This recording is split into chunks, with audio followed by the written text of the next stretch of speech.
Halo,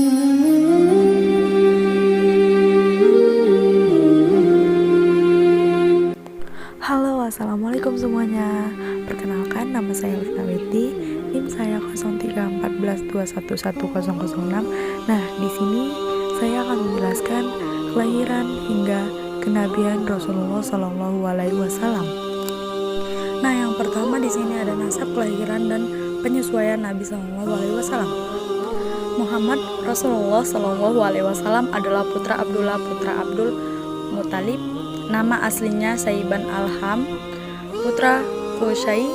Nama aslinya Zaid, putra Kilab, putra Murrah, putra Kab, putra Lu'ai, putra Galib, putra Fir, putra Malik, putra An-Nadar, putra Kinanah, putra Kuzaimah, putra Mudrikah, putra Ilyas, putra Mudar, putra Nazar, putra Mu'aid, putra Adnan. Itulah nasab Rasulullah Shallallahu Alaihi Wasallam yang telah disepakati. Titik selebihnya dari yang telah disebutkan di atas masih diperselisihkan titik. Tetapi hal yang sudah tidak diperselisihkan lagi ialah bahwa Adnan termasuk anak Ismail, Nabi Allah bin Ibrahim, kekasih Allah, dan bahwa Allah telah memilihnya Nabi Shallallahu Alaihi Wasallam dari kabilah yang paling bersih, keturunan yang paling suci dan utama. Tak sedikit pun dari karat-karat jahiliyah yang menyusup ke dalam nasabnya. Imam Muslim meriwayatkan dengan sanad yang tersambung hingga Rasulullah Shallallahu Alaihi Wasallam bahwa beliau bersabda, sesungguhnya Allah memilih Kinanah dari keturunan Ismail, dan memilih Quraisy dari Kinanah, dan memilih Hashim dari Quraisy, dan memilihku dari Bani Hashim. Selanjutnya ada perjalanan pertama Nabi ke negeri Syam. Ketika usia Nabi Muhammad Shallallahu Alaihi Wasallam genap 12 tahun, Abu Talib melakukan perjalanan ke negeri Syam bersama kafilah dagang Quraisy. Dia pun mengajak Muhammad kecil untuk ikut serta. Ketika rombongan itu singgah di Basrah, mereka bertemu dengan seorang rahib yang bahirah. Dia sangat menguasai Injil dan memahami ajaran Kristen. Di sanalah Abu Hurairah melihat Nabi Shallallahu Alaihi Wasallam. Dalam perjumpaan itu, dia memperhatikan Muhammad secara seksama dan mengajaknya bicara. Setelah itu, menemui Abu Talib dan bertanya kepadanya, apa yang terjadi pada ayahnya? Lalu beliau menjawab, dia meninggal saat ibunya mengandungnya. Engkau berkata benar. Sekarang segera bawa pulang anak ini, kembali ke negerimu, dan jagalah dia dari orang Yahudi. Karena demi Allah, jika mereka melihatnya di sini, pasti mereka akan berbuat jahat kepadanya. Ketahuilah, keponakanmu ini kelak akan memegang urusan yang sangat besar. Mendengar penjelasan Buhairah, Abu Talib pun segera bergegas membawa Muhammad pulang ke Mekah. Selanjutnya ada Khadijah sang pedagang dan pernikahannya dengan Muhammad SAW. Khadijah sebagaimana diriwayatkan Ibnu Al-Atsir dan Ibnu Hisham, ia adalah seorang perempuan pedagang yang mulia dan terhormat di tengah kaumnya. Dia juga dikenal sebagai saudagar dengan harta yang berlimpah. Dia memperkerjakan kaum laki-laki untuk membawa dan memperdagangkan komoditasnya, lalu memberi mereka upah yang pantas.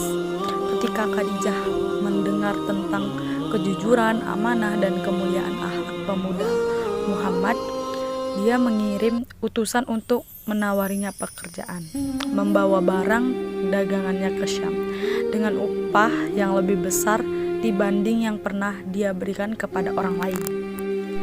Lantas Muhammad Shallallahu Alaihi Wasallam menyanggupi tawarannya, dan kemudian beliau berangkat menuju Syam ditemani budak Khadijah yang bernama Maisyarah. Keduanya pergi untuk memperdagangkan barang dagangan Khadijah. Rasulullah dapat menjalankan amanah dan tanggung jawab itu dengan baik. Pertolongan Allah senantiasa menyertai dalam perjalanan dan selama memperdagangkan komoditas milik Khadijah. Selanjutnya ada peran Nabi dalam pembangunan Ka'bah. Ka'bah adalah pembangunan pertama yang didirikan atas nama Allah dan untuk menyembah Allah serta mengesahkannya. Orang yang pertama membangunnya adalah bapak para nabi Ibrahim alaihissalam. Setelah Setelah dia menghabisi berhala dan menghancurkan kuil-kuil yang didirikan di sana, dia membangun dan mengikuti perintah Allah Subhanahu wa Ta'ala, sebagaimana dikisahkan dalam Al-Quran. Dan ingatlah ketika Ibrahim meninggikan membina dasar-dasar Baitullah bersama Ismail seraya berdoa, "Ya Tuhan kami, terimalah dari kami amal kami. Sungguh Engkau Maha mendengar lagi Maha mengetahui." Quran Surah Al-Baqarah. Setelah itu Ka'bah ditimpa beberapa kali bencana yang merusak bangunannya dan merapuhkan dinding-dindingnya. Salah satunya adalah banjir bandang yang melanda Makkah beberapa tahun menjelang Nabi SAW diutus. Banjir bandang itu merobohkan sebagian dinding Ka'bah. Kaum Quraisy tidak punya pilihan selain merehab Ka'bah untuk melestarikan kesucian bangunan ini. Penghormatan dan pengagungan terhadap Ka'bah merupakan salah satu syariat Ibrahim alaihissalam yang masih dipelihara bangsa Arab. Selanjutnya ada uzlah Nabi SAW di Gua Hira. Menjelang usia 40 tahun, Nabi SAW kerap menyendiri. Allah membuatnya suka menyendiri di Gua Hira, di sebuah bukit yang terletak di arah barat daya Mekah. Muhammad SAW menyendiri dan beribadah di sana selama beberapa malam. Kadangkala beliau menyepi di sana selama 10 malam dan kadang-kadang lebih lama lagi hingga sebulan penuh.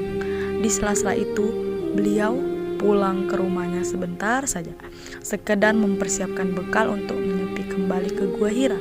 Demikian beberapa kali beliau pergi dan pulang ke Gua Hira hingga akhirnya beliau menerima wahyu. Dan disinilah permulaan wahyu.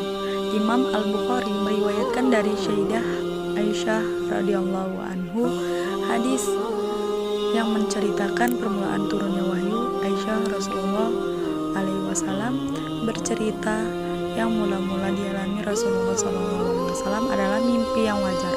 Setiap kali memimpikan sesuatu pasti itu menjadi kenyataan, bagaikan sinar fajar. Kemudian beliau mula suka menyendiri dan memilih Gua Hira sebagai tempat menyepi. Di sana beliau beribadah selama bermalam-malam, lalu pulang kepada keluarganya dan menyiapkan bekal lagi untuk menyendiri. Kemudian pulang lagi kepada Khadijah dan kembali mempersiapkan bekal sehingga kebenaran mendatangi beliau di Gua Hira.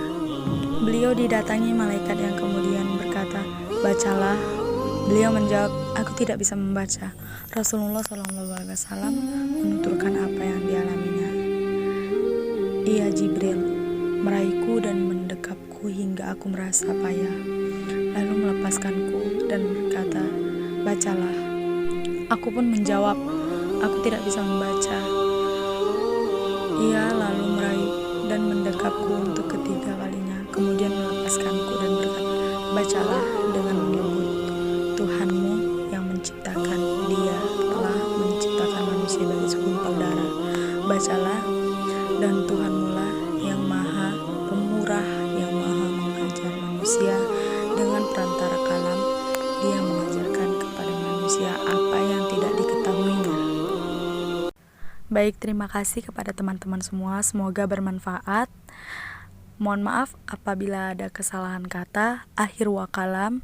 Wassalamualaikum warahmatullahi wabarakatuh.